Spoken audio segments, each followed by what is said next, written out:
श्री स्वामी समर्थ. कहाणी ज्येष्ठ गौरीची. एक आटपाट नगर होतं. तेथे एक ब्राह्मण कुटुंब राहत होते. ब्राह्मण सदाचारी होता व त्याची पत्नी प्रतिव्रता होती. त्यांना 4 पुत्रे होते, परंतु घरामध्ये दारिद्र्य होते. ब्राह्मण घरोघरी जाऊन भिक्षा मागत असे. त्यावर पत्नी व 4 मुले यांचे पालन पोषण होत असे. एकदा भाद्रपद महिन्यात अनुराधा नक्षत्रावर अनेक सुवासिनी ही नदी काठावरून खड्यांच्या गौरी उत्साहाने वाजत गाजत आपल्या घरी आणत होत्या. ब्राह्मणांच्या मुलांनी ते दृश्य पाहिले.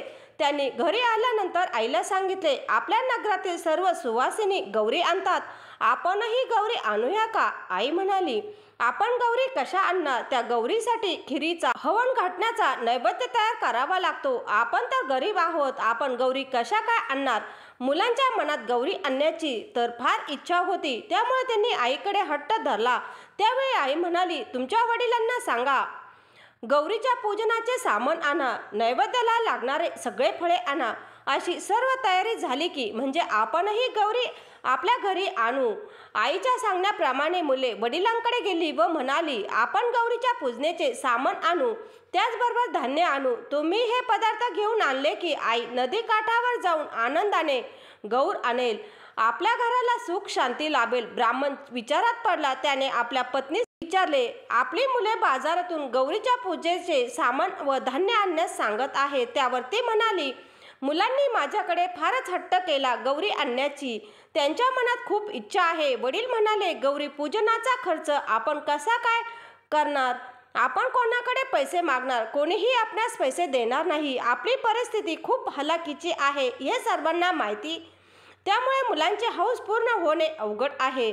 मी एक गरीब ब्राह्मण आहे. माझे नशीब, माझे भाग्य केव्हा उदयाला येईल हे सांगता येत नाही. आपल्या आई वडिलांचे संभाषण ऐकून मुले रडू लागली. त्यांच्या डोळ्यातून अश्रू वाहू लागले. ते पाहून वडिलांना अत्यंत दुःख झाले. ब्राह्मण घरातून तसाच बाहेर पडला. त्याला आपल्या गरिबीचा कंटाळा आला होता. मुलांचे हौस आपण भागू शकत नाही हे जाणून त्याने आपले जीवन संपविण्याचा निश्चय केला. त्याने शिवपत्नी पार्वतीस नमन केले व अंतःकरणापासून पार्वतीचा धावा केला. तो म्हणाला, मुलांच्या इच्छेप्रमाणे तुला माझ्या घरी आणण्याची खूप इच्छा होती, पण माझ्या गरिबीमुळे मला काहीच करता येईना. तुला मी येथून वंदन करतो. असे बोलून तो नदीमध्ये उडी टाकण्यास निघाला. त्यावेळी तू आत्महत्या करू नकोस, मागे फिर, मी तुझ्या पाठीशी उभी आहे, असे शब्द त्याच्या कानी पडले. हे उद्गार गणेश मातेने काढलेले नाहीत ना? असे वाटून त्याने ताबडतोब मागे वळून पाहिले. एका तेजस्वी वयोवृद्ध सुवासिनीचे त्याला दर्शन झाले. त्याने त्या सुवासिनीस नमस्कार केले व त्या वृद्ध सुवासिनीने ब्राह्मणास विचारले, मुला, तू आत्महत्या का करीत होता? हा मनुष्य देह दुर्लभ आहे. 84 लक्ष योनींचा प्रवास पार केल्यानंतर जीवात्म्यास मनुष्य देह प्राप्त होत असतो. प्रत्येकाने देवाची भक्ती करून आपला देह सार्थकी लावला पाहिजे. आत्महत्या करणे हे भ्याडपणाचे लक्षण आहे. आत्महत्या केल्याने जीवात्म्यास पुढील जन्म पशु पक्ष्यांचा मिळतो. तुझ्यावर काय संकट आले आहे ते मला सांग. तो मनुष्य म्हणाला, हे माते, माझ्या जीवनात 18 विश्व दारिद्र्य भरलेले आहे. दारिद्र्यामुळे मी त्रासून गेलो आहे. कुटुंबाचे पालन पोषण करण्याचे सुद्धा माझी ऐपत नाही.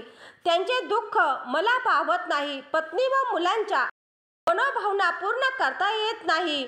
आता तूच मला आनंदाचा राजमार्ग दाखव. त्या ब्राह्मणाचे हे बोलणे ऐकल्यानंतर ती वृद्ध स्त्री म्हणाली, तू भिवू नकोस. देवाच्या कृपेमुळे सर्व काही व्यवस्थित होईल. तुझ्या व तुझ्या कुटुंबातील सर्वांच्या इच्छा नक्की पूर्ण होतील. विष्णू पत्नी लक्ष्मी तुमच्या घरी पाणी भरेल. कुटुंबातील सर्वांना यश, ऐश्वर्य इत्यादींची प्राप्ती होईल. तुझा भविष्य काळ उज्ज्वल आहे. देव तुझे कल्याण करो, असा मंगलमय आशीर्वाद तिने त्यास दिला.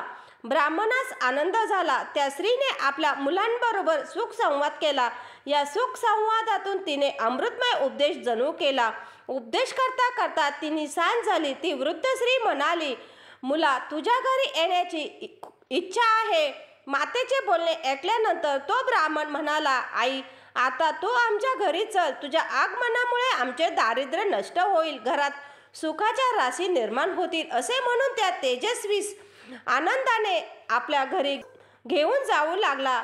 इकडे 4ही मुलांनी सुंदर रंगवली काढून ठेवली होती. वडिलांनी गौरी पूजनाचे सामान आणले म्हणजे आई गौरी आणील अशी आशा त्या मुलांना वाटत होती.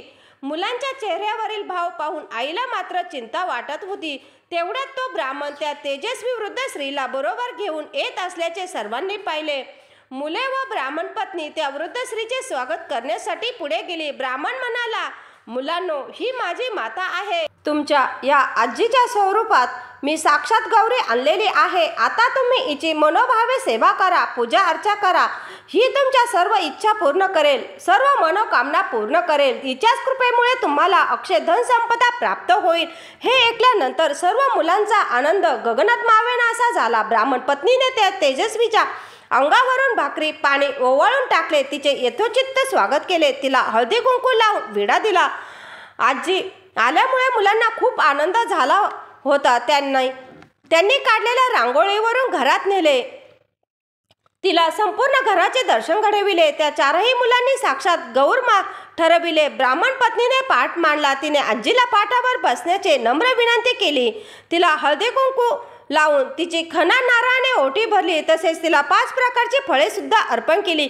त्या आजीस साष्टांग नमस्कार करून आरती ओवाळली. नंतर ब्राह्मण पत्नी घरात गेली. आजीला आंबील खाण्याची इच्छा झाली होती, त्यामुळे ती आंबील करण्याकरता कण्या शोधू लागली. तिने सर्वत्र शोध घेण्यास सुरुवात केली. तिला अचानक एक मोठी मडकी कण्यांनी भरलेली दिसली. ती मडकी पाहून चकित झाली. अन्नपूर्णा देवीने प्रसाद दिल्यामुळे तिने देवीचे मनोभावे आभार मानले. तिने आंबील तयार करून आजीला दिले. तसेच घरातील सर्वांना सुद्धा आंबील दिली. अनेक वर्षानंतर यथेच्छ आंबील खाण्यासाठी मिळाली, त्यामुळे सर्वजण आनंदी झाले होते. आंबील खाल्ल्यानंतर सर्वजण निद्राधीन झाले. दुसऱ्या दिवशी पहाटे उठल्यानंतर ती वृद्ध स्त्री ब्राह्मण पत्नीस म्हणाली, सुनबाई, आज तू मला मंगलमय स्नान घाल. मंगलमय स्नान घातल्याने तुझ्या जीवनात सर्वच मंगल राशी निर्माण होतील. तुला अखंड सौभाग्य प्राप्त होईल. तसेच सुना नातोंडे पाहण्याचे भाग्य लाभेल. त्या ब्राह्मण पत्नीने आजीची आज्ञा मानून तिला मंगल स्नान घातले. मंगल स्नान झाल्यानंतर ती वृद्ध स्त्री ब्राह्मणास म्हणाली, बाळा, मला हवन घातलं फार आवडत आहे. ते खाण्याची मला इच्छा आहे. त्यासाठी तू गूळ धान्य घेऊन ये. आपण सर्वांसाठी हवन घातलं करूया. मातेची आज्ञा मानून ब्राह्मण झोळी घेऊन भिक्षा मागण्यासाठी निघाला. त्याला भरपूर गूळ धान्य मिळाले. तसेच अनेकांनी 100 रुपये दक्षिणा म्हणून दिली. ब्राह्मण घरी आला. ब्राह्मण पत्नीने हवन घातलं करून आजीला जेवण वाढलं. तिला समाधान झालं. आजीचं जेवण झाल्यानंतर सर्वांनी हवन घातल्याचा यथेच्छ स्वाद घेतला. त्याच दिवशी आजी आपल्या मुलाला म्हणाली, बाळा, उद्या मला दूध तांदळाची गोड खीर हवी आहे. यावर ब्राह्मण म्हणाला, आई, खिरीच्या तांदळासाठी दूध कोठून मिळणार? मी भिक्षा मागून तांदूळ आणतो. यावरती वृद्ध स्त्री म्हणाली, तू चिंता करू नकोस, देव तुला मदत करील. तू उद्या उठल्यानंतर अंगणात खुंटीपूर दावे बांधून नवीन नावाने गाई म्हशींना हाक मार. तुला हव्या तेवढ्या गाई म्हशींचे दूध प्राप्त होईल. या गाई म्हशीमुळे तुला आयुष्यभर दूध कधी कमी पडणार नाही. तसेच दही, तूप, लोणी विपुल प्रमाणात प्राप्त होईल. मातेच्या आज्ञेनुसार त्या ब्राह्मणाने दुसऱ्या दिवशी अगदी तसेच केले. अनेक गाई म्हशी निर्माण झाल्या. त्या दिवशी त्या कुटुंबास भरपूर दूध मिळाले. काही वेळानंतर ब्राह्मणाने गोमातेची पूजा केली. ब्राह्मण पत्नीने गोड तांदळाची खीर केली. अनेक चविष्ट पदार्थ केले. विविध प्रकारच्या भाज्या गोळा करून एकच भाजी तयार केली. सुग्रांना असे भोजन तयार झाल्यानंतर सर्वजण यथेच्छ जेवले. आजीला दूध तांदळाची गोड खीर आवडली. त्या ब्राह्मण दाम्पत्याने आपल्या नगरातील गरिबांना सुद्धा अन्नदान केले. दुसऱ्या दिवशी पुरणपोळ्या, त्यावर साजूक तूप, कटाची आमटी, भजी, कुरडई असा स्वयंपाक तयार केला. तसेच आजीच्या आग्रहाखातर लाडू, चिवडा, करंजा, चकली तसेच अनेक गोडधोड पदार्थ सुद्धा तयार केले. ते आजीला वाढले. ते पदार्थ खाऊन आजी समाधानी झाली. तिसऱ्या दिवशी आजीने सांगितले, हे मुला, तू माझी फार सेवा केली. सुनबाईने मला यथेच्छ स्वादिष्ट जेवण दिले. नातवंडांनी प्रेम दिले. मला समाधान मिळाले. मला आता घरी जायचे आहे. तू मला नदी काठी पोचव. त्यावेळी ब्राह्मण म्हणाला, आई, तुला आता मी कशी पोच करणार?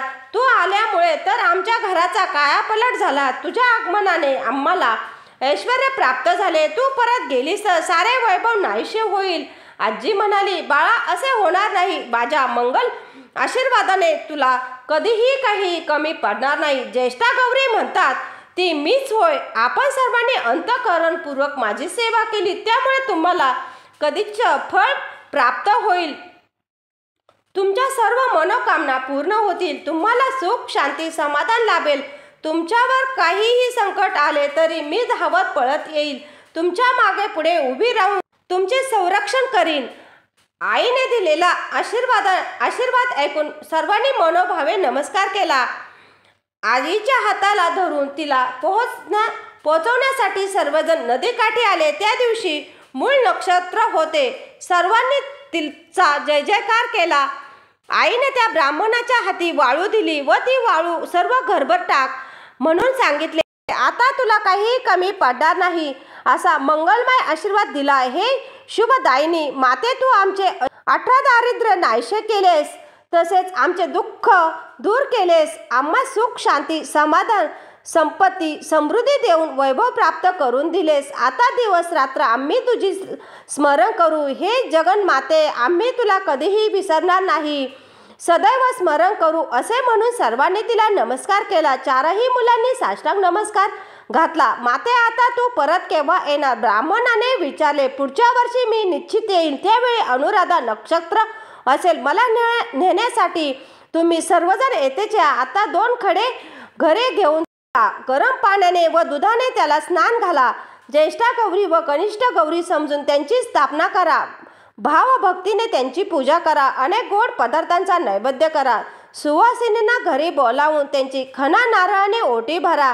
तुमच्या घरातील सर्वांची सर्व भावे कल्याण होईल असे आजीने सांगितले. त्या वृद्ध स्त्रीने आपले रूप पालटले व दिव्य अवतारात सर्वांना दर्शन दिले. त्या सर्वांना आनंदमयी तेजस्विनी गौरी मातेचे दिव्य दर्शन झाले व गणेश माता अंतर्धान पावली. त्या दिव्य जागी विविध फुले निघाली. त्या फुलांना स्पर्श करून सर्वांनी त्या पवित्र जागेला प्रणाम केला. हे तेजस्वी गणेश माता, वात्सल्य सिंधू गौरी माता, आमच्या सर्वांचे कल्याण करण्यासाठी पुढच्या वर्षी लवकर ये. आमच्यावर कृपेचा वर्षाव कर अशी सर्वांनी प्रार्थना केली. त्या आजीने दिलेली वाळू ब्राह्मणाने संपूर्ण घरात टाकली. मडक्यात, भांड्यात, गाडग्यात सर्वच ठिकाणी टाकून नमन केले. ब्राह्मण दरवर्षी तिची भक्तिभावाने गौरी आणू लागला. नियमित गौरी बसविल्यामुळे त्या ब्राह्मणाच्या कुटुंबाची परिस्थिती सुधारली. तो ब्राह्मण नगरातील एक श्रीमंत मनुष्य बनला. त्याने दरवर्षी गौरी उत्सवाच्या वेळी अन्नदान करण्यास सुरुवात केली. अशी ही साठा उत्तराची कहाणी संपूर्ण सुफल सर्वांनी वाचावी.